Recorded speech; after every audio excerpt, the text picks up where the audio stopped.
guys, Jamie Catalyst here with KeenGamer, and this is Shadows Peak Review. Shadows Peak is a story-driven atmospheric horror game focused on exploration. You play as a writer who decided to visit a mysterious place called Shadows Peak to gather materials for a new book about legends.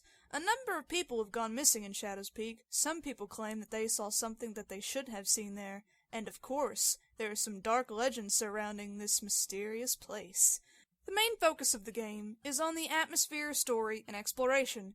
Shadows Peak allows you to explore big environments and progress through the game in a non-linear way. Be warned, Shadows Peak will not hold your hand. And by that, we mean you pretty much have to stop and take 10 minutes to try and figure out the controls. So, let's talk about that first, shall we? The interact button in this game is the F key. For a number of reasons, this bugged me. I don't think I've ever played a game where the F key was the interact button. I don't know how common it might or might not be, but that threw me off. But at least it gives you a hint about F being the correct button when you yell for Michelle at the beginning of the game. Michelle! That Michelle! Michelle! Now, let me clarify my earlier statement. There is no tutorial in this game, which isn't bad or a good thing. I like the lack of hand-holding, but having a button chart in the menu would have been nice. Okay, so the plot is pretty straightforward. Ryder goes to spooky place for research with lady he likes, lady gets taken, now Ryder has to use his wits in a spooky place to get her back. Sound familiar? No? Most people might not know about Alan Wake, but this is a very similar to that. I'm not saying that's bad, but I was a little disappointed at the lack of depth within this game's plot. You get only a minute of plot at the very beginning, and the rest is given to you in tiny tidbits throughout the game. From your possessed cell phone to a creepy guy's computer, it's also spaced out. There were moments I almost forgot what I was doing, and why I was doing it. I may have not been invested in the characters, but I found the little bit of plot still pulling me along. But seriously, Michelle who? So, about the enemies, let's just say if these were actors, I'd send them back to acting school. Not that they are, but the main enemy you come across are these ghostly shadow figures. They pretty much just make a scary face, scream at you, and take half your health.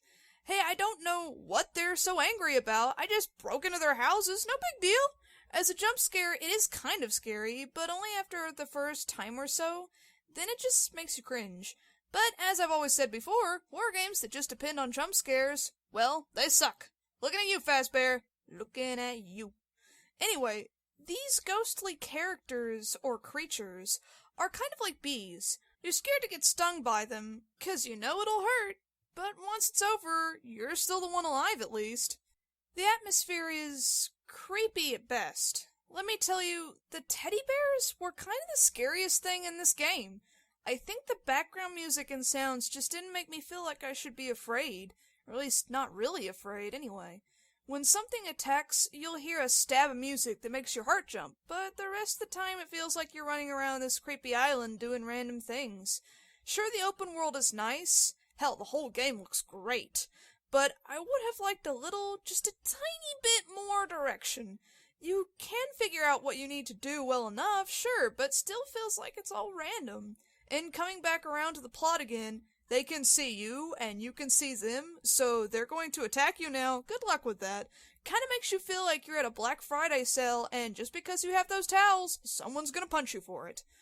Don't get me wrong, I thoroughly enjoyed playing this game, and for early access, it ran fantastically. No bugs! Oh, except that spider. Let's leave him alone, shall we? It's just not one of those scares the pants off of you type games.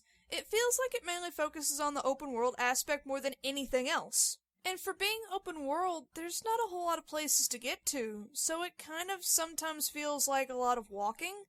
But like I said, this is early access. It has a lot of potential to become something amazing. Nothing is perfect at first, right? Overall, this game is smooth, creepy, and fun. Sure, the plot's not a AAA seller, and it's not as scary as you might expect, but I have high hopes for it. Hey, let me set that teddy bear on fire, and I'll give you a 10 out of 10. But for now, I'm going to give it a 7 out of 10. I'm not judging harshly because I enjoyed the game, and it's still being worked on. The plot could use some fleshing out, the music could be a bit scarier, and the enemies could be a little less forgiving, and there could be a few more places to go into this wide-scale map. I still think anyone who likes this genre should give this game a try.